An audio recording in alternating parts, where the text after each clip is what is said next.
You might have a friend in me, but Pixar is looking for pals to show up for Hoppers, and 2026 could be the end of an era they started.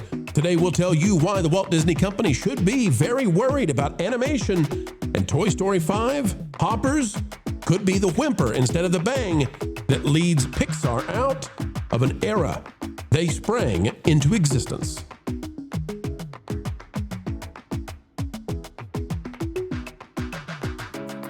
Folks, it's a beautiful day. It's a wonderful day. And thank you for making it that way right here on the Pro Channel. The studio is listening every time you're listening to what we have to say. Truth with a capital T, that's what we believe in. Let's deliver it up yet again. And friends, click that like button. Here we go. Out of Variety by Rebecca Rubin, box office. Pixar's Hoppers aims for, oh no, $40 million debut? What's that? 40 million? Oh no. Let's read it. After struggling with original fare in recent years, Pixar is hoping to regain its box office mojo with this weekend's Hoppers. By the way, it's the story of a girl who turns into a beaver. Disney's animal-centric adventure is poised to lead in North America with 35 million to 40 million from 4,000 theaters, and we're going to do 35 to 40. With enthusiastic reviews and fierce demand for kid-friendly fare, though, Box Office Watchers thinks the animated comedy could beat expectations. Oh, they better hope so. What's the competition? What's holding this thing back? Let's see. It's going to have to fend off The Bride with Maggie Gyllenhaal. Going to be a $10 million. Oh, it's fending off a $10 million rival. Ugh. Is there anything else? There's not. Oh, thank goodness. It's going to beat Onward. Guys, it's going to beat Onward. Zootopia 2 is still in theaters. Zootopia 2 might win. Onward came out with $39 million during the pandemic. That's why. When prices were, even cheaper. Yeah. Guys, this is not good. This is not good. We'll talk about just how bad this is in a second, but guys, I'm worried about Pixar if this is what they're doing. I'm even worried about Toy Story 5. 35 million is what they're likely to get, and 40 is optimistic. Whiz, why are the kids not going to see Pixar anymore? There is no talk about Hoppers at all. Number one, there is zero talk about this film. There is barely any marketing behind it. I think Disney saw the writing on the wall and then rolled back their marketing budget. That's my personal belief. I don't have any evidence for that. But the fact that no one is talking about this is not a good sign. Toy Story 5 had its trailer come out just a few days ago, and the response to that has been kind of middling. You've got... I actually didn't even know that. Oh, see, well, there you go. And I'm with these guys all the time. the Toy Story 5, the trailer just a few days ago, and the response has been, did we really need this? We've gotten 2 endings already, and what are we doing here? Pixar is in a dangerous spot, and that's, if Hoppers can't come through and make any money, if Toy Story, of all things, fails at the box office, which I don't think it will. I think Toy Story 5 will pull ahead, but it's not going to be the billion-dollar hit that it could have been in heyday, right? And that's what this was supposed to be. That's greenlighting another Toy Story. That's like, we need a quick billion, everybody. We're hanging on here for dear hope, and we need some money coming through. Cash. I don't know what Disney's going to do. I don't know. I have no idea, but I can't see Pixar going away or shuttering like we see like in video games. They'll shut down whole studios that have like legendary titles behind them, right? And massive histories. I don't know what they're going to do, but maybe they'll get relegated to Disney Plus exclusives, which is an insane thing to think about. Here's a list of some of the box office debuts for Pixar movies, just so people know how this compares. I mean, 35 million is what they're hoping for. 40 million would be wahoo, but there's no guarantee they get any of that. Inside Out 2 came out 2 years ago. $154 million. To put that into perspective, that is 5 times more than we are expecting Hoppers to do, essentially. Incredibles 2 in 2018 debuted to $182 million. Finding Dory debuted to $135. Toy Story 4 debuted to $120. Toy Story 3, all the way back in 2010, which adjusted for inflation would make it probably the highest of all these, came out to $110. Inside Out in 2015 came out to 90. That was an original. And now the way they're having to reframe this, guys, is they're saying that it's the biggest original release from Pixar since Coco. Since Coco. Yeah, that's because all the crap they put out since the pandemic has been woke. Ron? We talked about this yesterday on my show with Hoppers and the fact that there's nobody's talking about it. There's a problem with a kids movie where you put a woman into an avatar body that is a beaver. There is let's just say a certain adult connotation about that word, that if you got a bunch of kids talking about it in a funny way, it's not a good thing, and it's a very, very difficult thing to work around when you start throwing the word beaver around. It just is. People are going to laugh. People are going to. You can't really get away from it. And I don't know why they chose that as the avatar. I also don't know why, if they did choose that as the avatar, why didn't Disney or Pixar call out to Buc-ee's for a tie-in advertisement? I mean, why not take the most popular beaver noted chain in the United States? Hey, Ron, you've went robot on us, but we did catch the most popular beaver, and that's when it cut off, which is very disadvantageous for you. I do want to bring up, Ron, you've stopped roboting. Give us your final thoughts on it, and then I want to pull up exactly where this lands in the list of Pixar debuts. I just said that they should. Why didn't they tie this in with Buc-ee's? Why didn't Disney and Pixar reach out to Buc-ee's and say, "Hey, we've got this movie about this beaver avatar. We want to do some sort of a tie-in to what is literally the most popular beaver avatar in the nation right now, which is Buc-ee's. Do something." There's no word, like Wizard was saying. Nobody's talking about this, and it's a Pixar film. It's kind of crazy to think about, but like the other day, I want to say 2 weeks ago, when my son was talking about really wanting to see the movie Goat, and then I said, "Hey, do you want to go see Hoppers?" He's like, "No, I don't want to go see Hoppers." Right. It's a 13-year-old. It's bad when the kids know what Goat is more than this one. Okay, where is it going to land, folks? You're not going to believe this. Okay. They're talking, the articles out there are trying to hype this up optimistically. I'm telling you right now, they're not optimistic. Onward, which came out in the pandemic, and so people couldn't go see it, came in at $39 million. Onward, that came out in the pandemic in 2020, as the pandemic was landing, it would outdo this one. And that's not including inflation. Elemental, it will beat Elemental almost certainly. And that's because Elemental is in 21st place for Pixar debuts with 29 million. It will also beat Toy Story. It will only beat Toy Story because movie ticket prices in 1995 were something like 12 cents compared to today. It will beat Toy Story 2. Oh my God. It will beat A Bug's Life. That's it. It's going to beat Elemental and the movies that came out so long ago that movie ticket prices worked a completely different way. And there were about half as many theaters in the country in the 90s as there are today. And I would say they're in trouble. Price. Oh my gosh. I would say they're in trouble. You know, I enjoyed Hoppers the first time I saw it when it was called Brother Bear. Now, Wiz, you haven't seen it yet. Maybe, who knows? Maybe it'll be, maybe it'll be Fern Gully, but with murderous beavers. You never know. What's a shame with this film is, firstly, there's no marketing behind it, like we said, but like it's a concept we've seen before. You could name other concepts where like this gets transported into another avatar body, and it's like, oh well, we've done Bear before. Other movies have done other things. How about a beaver? We'll do Avatar into a beaver, but this looks like it's for little kids. So there's no marketing behind it. It's for little kids. What are you doing, Pixar? Well, Pixar's always been well known for being like adults can enjoy it, but everything coming out about this movie from critics is that it is for children exclusively. Wizard, I think what they're doing is they're ending the era they began poorly. And here's my thesis on this, and we're going to take this to a level folks didn't expect because you're all here for the beaver jokes, and we're not going to do that. No, we won't do it. Polygon is starting to hedge their bets even on Toy Story 5. And I'll explain why. Brian Van Hooker says, here's hoping Toy Story 5 makes up for Toy Story 4. The bad guy son of the Pixar franchise. That's not what it really says, folks, but the illegitimate child of the Pixar franchise. Now, we were all supposed to believe that Toy Story 4 was just wonderful. Everybody loved it, right? And I've hated that movie.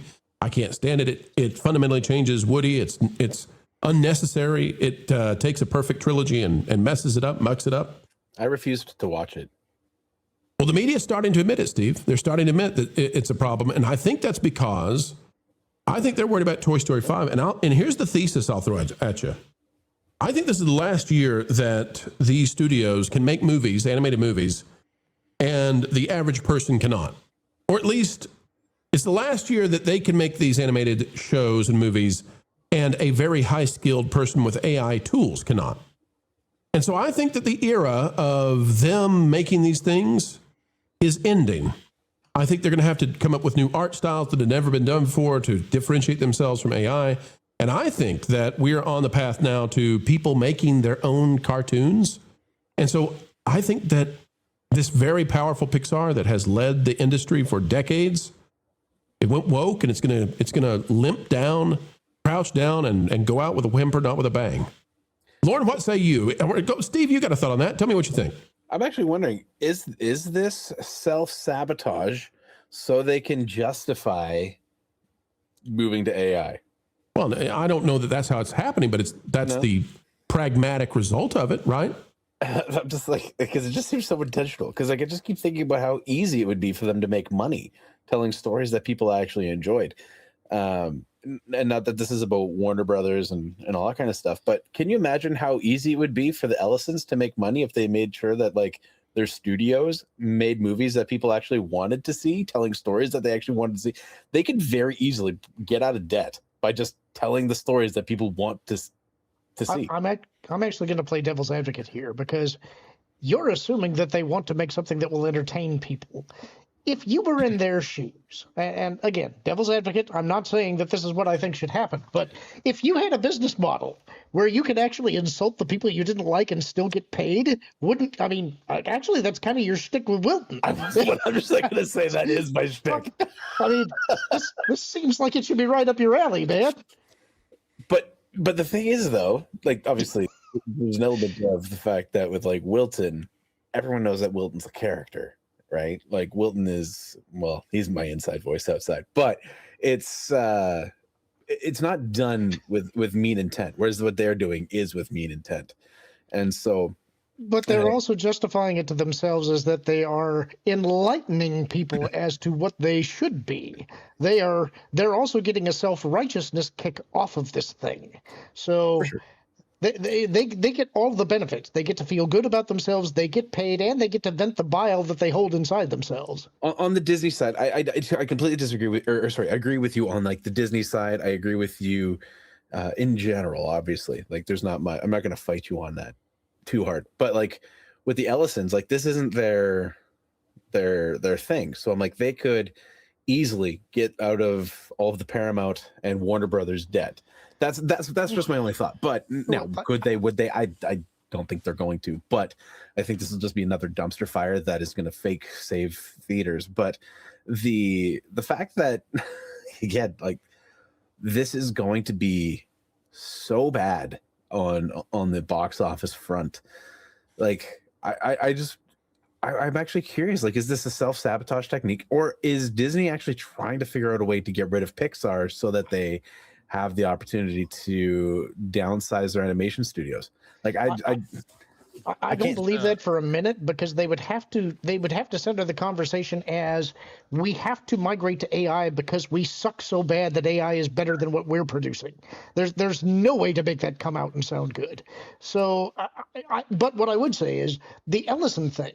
It seems to me that the thing you have to look at is Star Trek, and my hope is that the fact that they put out the Starfleet Academy on YouTube for free, I'm hoping that was as a giant, here's how we can show what is actually being watched and what people dislike, and this gives us the reason to axe what you're doing. I'm hoping that's what that is. I'm not sure, though. We don't really have enough of a track record to find out. I do want to ask a question, though. If you had to see Hoppers, as it exists, the movie that's going to be coming out, or another movie with the same title, Hoppers, and it was a remake of Multiplicity starring David Harbour, which would you rather see? Well, that's deep. That's deep. That's a deep cut, Lauren. David Harbour starring in a remake of Multiplicity actually sounds pretty interesting, and I loved Multiplicity. That was a fun movie. Well, I bet Multiplicity, a remake, could make more than $35 million. And so, Wiz, I turn to you for a question. I'll turn the tables on Lauren here. Wiz, if $35 million is the expectation, and there's a chance they go lower than this, we know these films cost like $200 million to make. Yeah. And we're not even talking about marketing.